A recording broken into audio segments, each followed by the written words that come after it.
Hello everyone. So this is our K-12 kit and today we will work on a project potentiometer motor control. So let's see how it's done.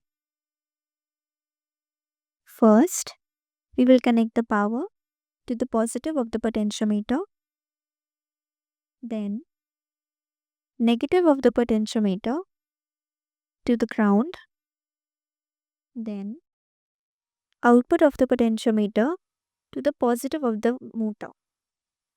At the end, it's negative to the ground. Now, when I will twist this potentiometer, the fan will start moving and then we will keep twisting it and see if the speed of it changes. Let's see. Right now it's working on its full potential. Now let's change it.